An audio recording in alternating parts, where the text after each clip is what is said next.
Welcome. This week on Behind the Dream, we're joined by Jill, founder of Waterfall Wellness Coaching.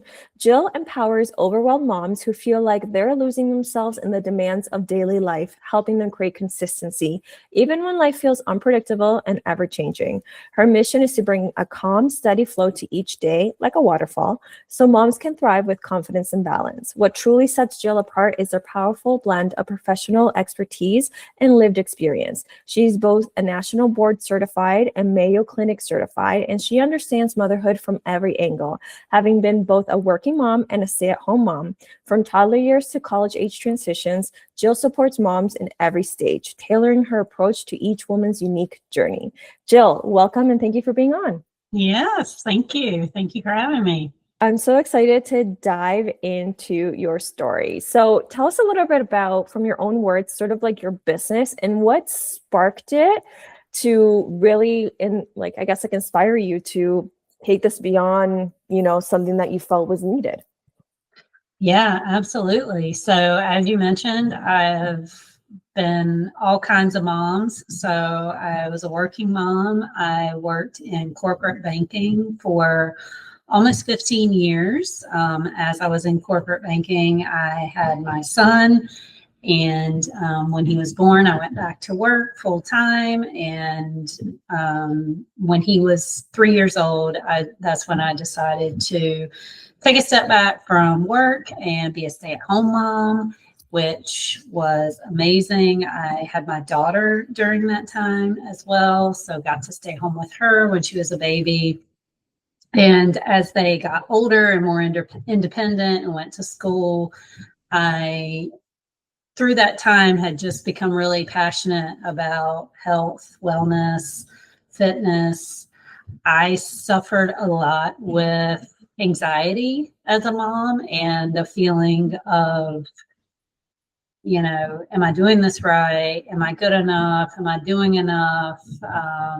When I was working, I felt the guilt of leaving my baby and going to work. And then when you're staying home, you don't know, are you taking them to do enough things, and just all this anxiety around it, and wanted to help other moms with that. And so when my kids were in school and old enough, and I had time in my day to do something for myself and for others, I decided to get certified as a health and wellness coach and help other moms deal with all those overwhelming thoughts and feelings that I had experienced myself. Wow, that's amazing. I myself am a new mom. I have a 6-month-old, so I can definitely relate to like the mom guilt that happens, because it's kind of interesting, because until you're in it, you hear people talk about it and you're like, I can kind of comprehend what you're talking about.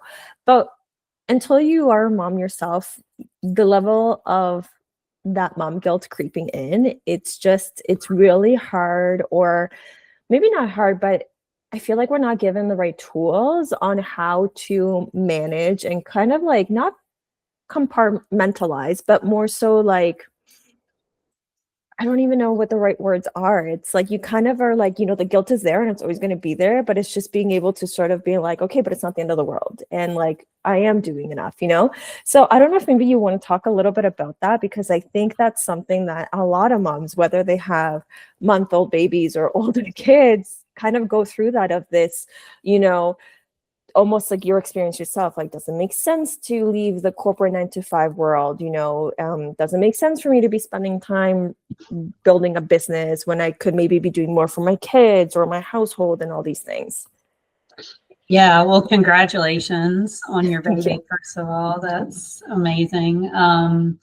But yeah, I think it's something that we all deal with. And like you said, there's no guidebook. The baby doesn't come with instructions, and we have to trust our instincts and figure it out along the way. And a lot of moms, myself included, second guess what we do. Is this right? Is this not? And I think a big part of what I do and what I help with is having that sounding board to talk to, because we talked a little bit before about entrepreneurship and how that can be lonely and isolating, and being a mom can be the same, especially with a newborn. You sometimes feel not trapped, but, just isolated in the days turn into nights, turn into days, and you get into that cycle of just being, with the baby all day, and you don't have that outside interaction. And that's what I provide for the moms that I coach, is someone to talk to and get those thoughts out and those feelings out, and talk through ways to make it better, and get a routine in place, and just work through all those feelings and thoughts that you have.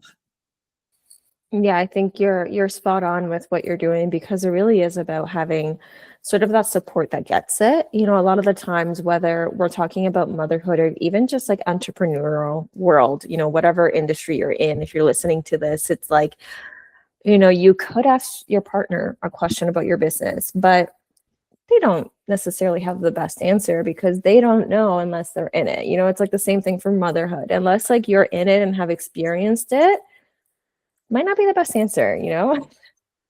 Yeah, and everybody has a different experience too, right? So mine is not the same as yours, but we all have our own outlook that we bring to it, and our own insights.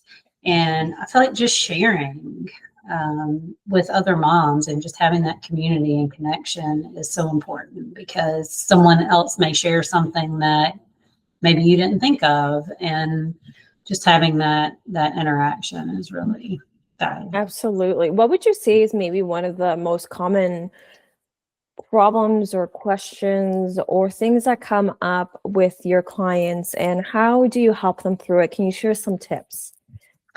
Yeah, I feel like my biggest strength with helping my clients is helping with routine. As my kids got older, and as my life changed, from working to staying at home to running my own business, I became really good at creating routine. And I can really help moms with that. That's, we go through, when I'm working with them, we kind of go through their day, and a lot of them, they just want to find some time for themselves, right? They just want to have 10 minutes to read, or 30 minutes to go for a walk, or meal prep, or whatever it is that they want to do, and they feel like they don't have the time to do it because they're putting everyone else in front of their own needs. And so one of the big things we do is walk through their schedule and their day, and together figure out, where they could squeeze in time for themselves to take care of themselves, because that's so important, to make sure that you're going to be around and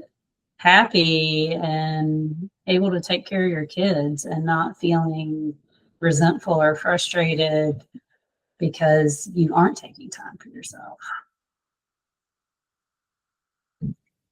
It's very much filling your cup before you fill someone else's, right? So yeah, I think a lot of people can relate to that in a lot of aspects of life in general. I think that's so important. I like how you're talking about routine, and can you kind of elaborate a little bit more about that, as to what would you say is kind of, maybe ideal is not the right word, but maybe some things to include in your routine that, speak to your expertise of being a life coach, and like what would kind of be some things that you're like in your week or in your day, you want to make sure you have like X, Y, and Z in there. Yeah. Well, one activity that I really like to do is come up with an ideal routine. So what's your ideal day look like? If you had to write it down, I'm going to wake up at this time. I'm going to have exercise. I'm going to drink this much water. I'm going to have these meals. I'm going to take this time to meditate, and my bedtime routine is going to look like this. Like just writing it all out, what your ideal perfect day would look like. And then take that with you for a week and record what your actual days are like. So compare your ideal, and maybe that's your goal long term. And then you record, keep track of what actually happens. And then next to that, next to each line item, write maybe a challenge that you faced. So I wanted to get up at 6 a.m. and work out, but I slept till 7 because I was up late with the baby, or whatever. Or maybe you were able to get up at 6 a.m. 3 of the days because the baby slept and you felt like you got really good sleep, and that was good. Because then you can go back and look at that and you can say, okay, well, this may not be realistic right now for my life and the stage that I'm in with my kids. But, as my kids get older and as things change, maybe this will become realistic. But for right now, this isn't going to happen. So I don't think it's, as a coach, I'm not really going to prescribe a certain day for a client. I want the client to map out their own ideal day and the things they want to include. And I want to help them get to what they want, because that's really what it is all about, is what they want their ideal day to be like. But I feel like that's a really good exercise to do, because it gives you a lot of reflection and data to kind of go back and look at and see where you're doing great and maybe where you could use some improvement. Yeah, I absolutely love that, because you're really getting them to set up sort of like a measurement of success, like success, like if you had a successful routine, what does that look like? And I think a lot of the times in many aspects of life, business, everything, we kind of forget to set that measurement of success. And then especially in motherhood, we have sort of like this resentment of we could be doing more. But I like that you're like, well, what does it actually look like? And then also getting them to sort of audit, like, maybe you are meeting all that and you don't even realize that you kind of do have your ideal day going on, but maybe just not at the level you're thinking of, or you're just not recognizing it because you're kind of an autopilot throughout it. So I think I love that. And then like, basically, like you said, having data that you can use to actually adjust what it is that you're doing, what could work, what doesn't work, so on and so forth. But I kind of like this sort of digging a little deeper into this, is sort of like breaking out of the autopilot situation. What were your tips, or what kind of conversation would you have around that? Like when you kind of notice that your clients are sort of like an autopilot and they're doing what they can to kind of get out of it. But, again, you're an autopilot and a lot of times you don't even realize. Yeah. And we can get stuck in that really easily, especially, like I said, with putting yourself last and just going through the motions and doing the things that we do every day. I like to start with what's most important for you and why is that important for you. And so those are kind of two of the big questions that we tackle in the beginning of coaching. So what's important for you? Maybe you want to get better sleep.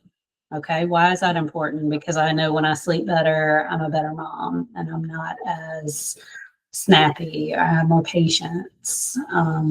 Okay, great. So how do we get there? And then probably the next step from that is doing the ideal day.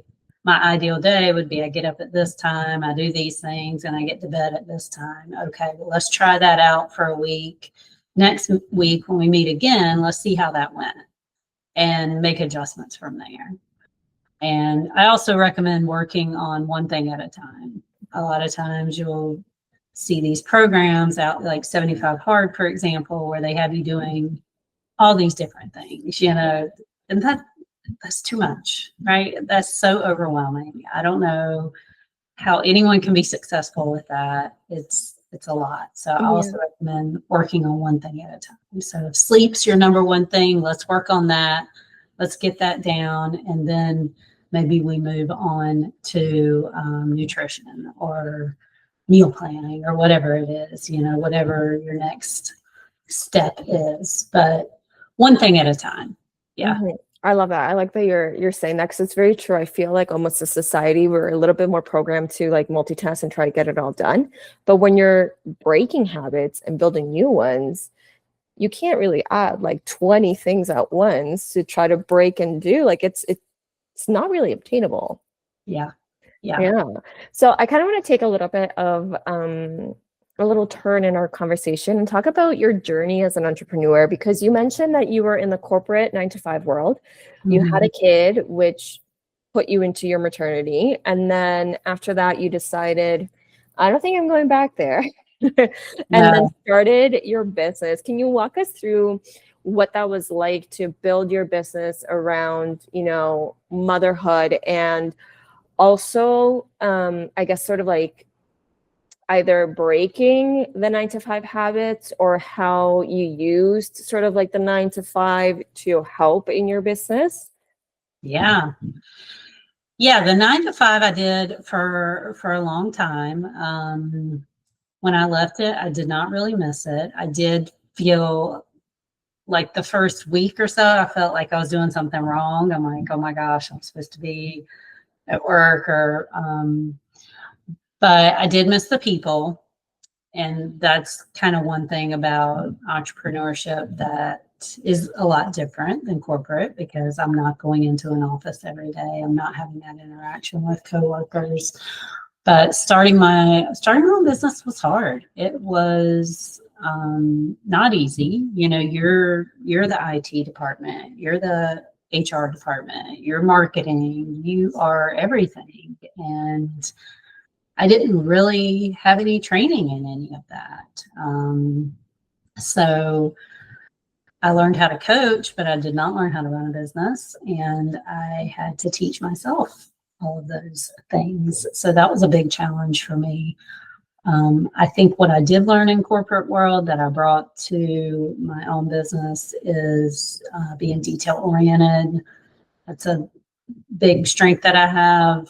Worked a lot with numbers in my corporate job, and I'm really good at details and keeping track of things. So I feel like that's something I did learn and bring with me. But they're very, very different worlds for sure.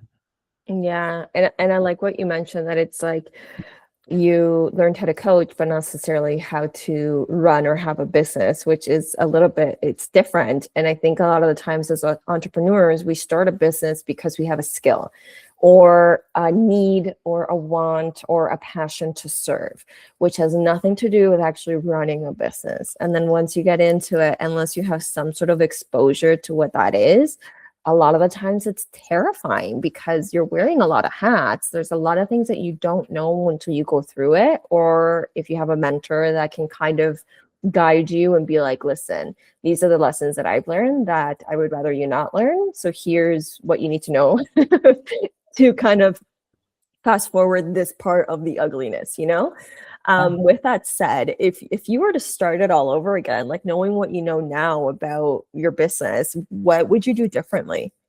Is there anything you would do differently? Yeah, I think one of the things I kind of heard early on is you have to be on social media. You have to do that. I was never on social media personally before I had my business. So I was like, okay, well, I have to get on social media. I have to learn this. I have to post. I have to do all these things. And I did. I did that. And that's kind of where I started. But I wish I would not have started there. I wish I would have started more with networking, making connections, working on referrals. I feel like that is more valuable and not even so much for business getting clients, but just having that community network. Even if a client needs something from someone else, you can say, oh, I know somebody that does that and refer and have that come back the other way. I would have started there. If I could go back and do it over, I would have started there. I mean, I think social media has its place for business for sure. But I would not have put as much weight on that as I did in the beginning, because that's what everybody told me I had to do, right? You hear that all the time. You got to be on social media. You got to. So. Yeah, I mean, I totally relate. Like my background is in marketing, so I will say that, yeah, like one of the things that we tell people is be on social media, but it's about utilizing it properly and using the right platform based on like where your clientele is, right? So, and it is about building a community. Like I have people on my social media account that I've never met in person, and we're like constantly having conversations that are very genuine. But a lot of the times when you are starting a business and getting pushed to be on social media, it's more about like, you just need a presence, have a picture out there. And if you're in that early stage of business, I will say get on some platform, because there is a level of, I want to share you, or I want to follow you so that I remember you, because a lot of the times when you're talking to someone and networking with someone, you're like, I'm going to remember. You don't remember, right? So social media sometimes tends to be that little reminder of like, oh, this is someone I connected with. But, it's less about like you have to be on social media and more about like, how do you want to utilize it and how does it fit within your business? Otherwise, kind of what you're implying here is like you kind of got thrown into a box that you're like, this box is not fitting. Like this isn't where and what I want to be doing and how I want to be starting my business. Yeah. Yeah, I agree 100% with using social media the way that works for you. I think that's a great advice, because it can be just a place for people to find you, right? And people to see what you're about. And a website can't really give everything that your Instagram profile can give. So Yeah. I definitely think there is 100% a place for it.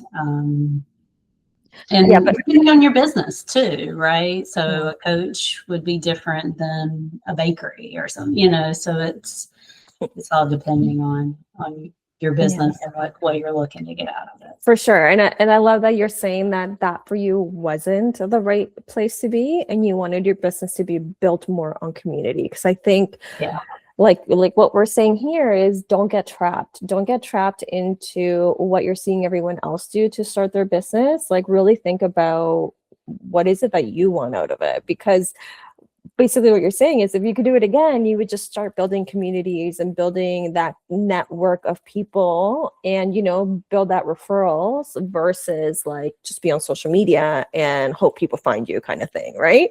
Exactly. Definitely. That builds a very different business. Yeah. Very different business. So from your perspective, what is maybe a mistake that you've seen other entrepreneurs make, and how would you encourage them to avoid it? Or it could be something that you yourself, a mistake that you made that you would like to help someone avoid. Yeah, I think kind of a little bit about what you were saying, doing what you see everyone else doing. And so I see a lot of times, I feel like people just kind of copy or do what others are doing, maybe because someone told them to do that, or they just saw it and they thought but that's not authentically them. I have really tried and made it a mission of mine from the beginning to be authentic and be myself. And I'm not going to pretend to be something I'm not. And that's really important to me as a value that I have, is to just be authentic. And I see a lot of other people that maybe aren't doing that. So and I think if you're authentic and you're being yourself, then your people will find you. And if people find you and they don't like it, then that's okay too, right? Because it wasn't meant to be. So I think just being yourself and doing what works for you and not trying to do what everybody else is doing. For sure. So I want to talk a little bit about one of the questions that you had sent my way to kind of share some tips about that. So you had asked about building a client base. So can you share with me a little bit about one, a little bit more elaborate on what building a client base, what it is you're looking to kind of get some ideas on, and two, where are your current clients coming from? Yeah, so typically my clients are coming from referrals from other clients. Which is great. I love that. I see that as a huge compliment when a client refers someone else to me. I really love that. I would love to be able to get referrals from other businesses. So, like a complimentary business referral. For example, in my business, I think, a doctor's office, maybe like a concierge physician would be a good referral source for me. If doctors a lot of times now don't have the time to spend with patients that a coach has time. And I feel like that would be a great partnership. And so I want to try to find a way to build partnerships like that. Okay, love it. So a few things have come up for me. So one of them is finding mom groups on Facebook, probably going to be a great place for you to be so you can build kind of genuine connections. If you hear someone ask, or if you see someone post a question that you can facilitate an answer to, kind of get your name out there.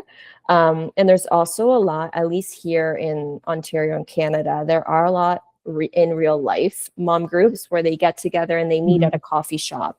Those would be great things to get connected with.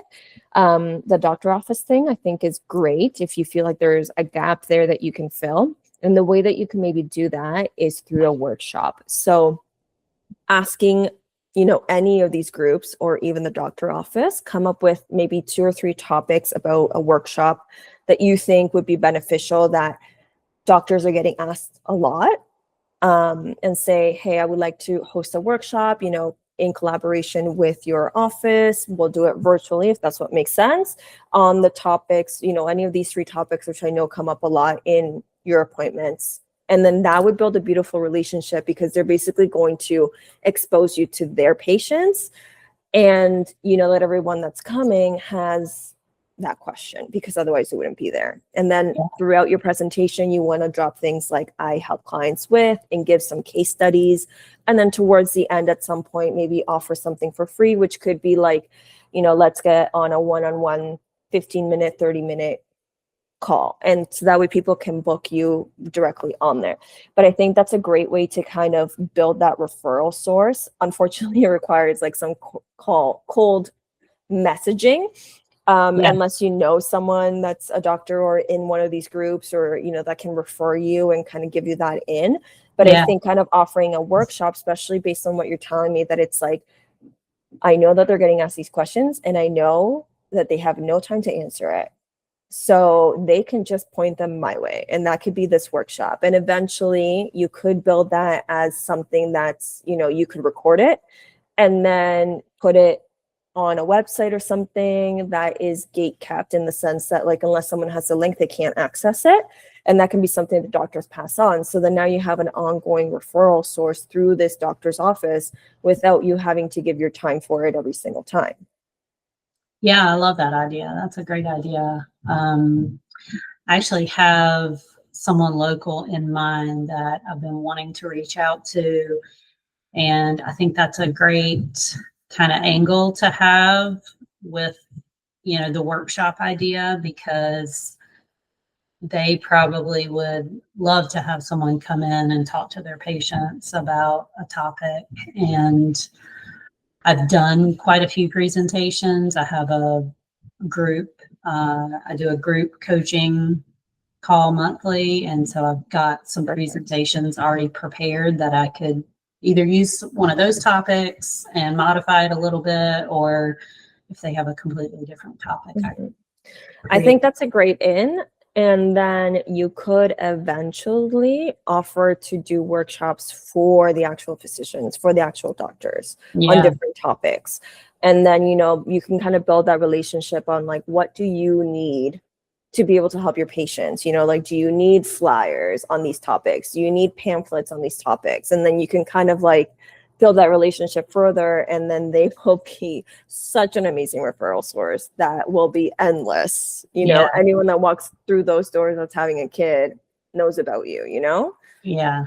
And then think about like, where do moms spend their time? Like, are they community centers? Are they at the library during like reading times? Like, those would be some really good places to connect with. I know local libraries here do offer free workshops as well. So, that could be a place that you could pitch a workshop to. So think about, where is your ideal client hanging out and tapping in, which you're kind of looking at two things. You're looking at like, where are kids at? And then where are the parents at? So there might be some areas that are different and some areas that are the same because of that. But ultimately, like, you're always talking to the parent. You're just trying to figure out where they're spending their time. And I do think that the workshop is like a really easy in, because for them, it doesn't cost them anything and takes time away from them to have to answer a question that now you're going to answer on their behalf. And now you get access to a whole bunch of people that you probably wouldn't have had access to. Yeah. I love the library suggestion too. I know our local library definitely does workshops. So that's another really good idea. Things I've thought about, but have to have a little bit of A push. courage Yes. to reach out and take that next step. So yeah, do it this way, because you're not asking them really for anything aside from a platform, which they're more than likely willing to give. Like, you're not asking for compensation or anything like that. So it should be an easy yes. Be mindful that you might need to follow up more than once, especially if like your initial correspondence is via email. Sometimes those emails end up in spam and we kind of freak out that we haven't heard back from them. So I tend to say, like, follow up with them at least 3 times. And if you have other methods of reaching out to them, like maybe you're connected on LinkedIn to the decision maker or wherever that might be, like, I would also send a message there and say, I sent this email to you or to your colleague, haven't heard back, blah, blah, blah, whatever that looks like, because it does take a couple of touch points to be like, hey, like, hello, answer back. I will also say that I've had success landing workshop opportunities with like 2-liner emails. Like, you do not have to overthink it. Just be like, I had this idea. This is, like an opportunity. I'm wondering if it exists. Yes or no, like, it doesn't have to be anything too complicated at first, because sometimes when they open up an email that has like paragraphs, they're like, well, I'm not reading this. Like, I don't even know who you are. Right. So sometimes it's better to kind of just be to the point of like, this is who I am. This is the collaboration I'm thinking we could do. What do you think? Do you want to get on a call and kind of go from there? Right. You don't have to give it all away at first. That kind of takes away a little bit of the pressure too of like getting it right. Sometimes we kind of fall into this perfectionist of like, we have to nail it. Yeah, I definitely agree with you on the overthinking. I do that a lot. And so, yeah, just a couple sentences, because I'm the same way. I open an email from someone and I'm like, I don't have time for this. And I always say, I'll come back to read it later. And then I forget, or so, the keeping it short and the follow-up, those are good tips. Yeah, amazing. I'm glad that resonated. Well, Jill, thank you so much for being on. Thank you for sharing about your business and your entrepreneurial experience. It's always a pleasure connecting with business owners and hearing about their stories. So thank you for being on with us today. Yeah, thank you for having me. I appreciate it.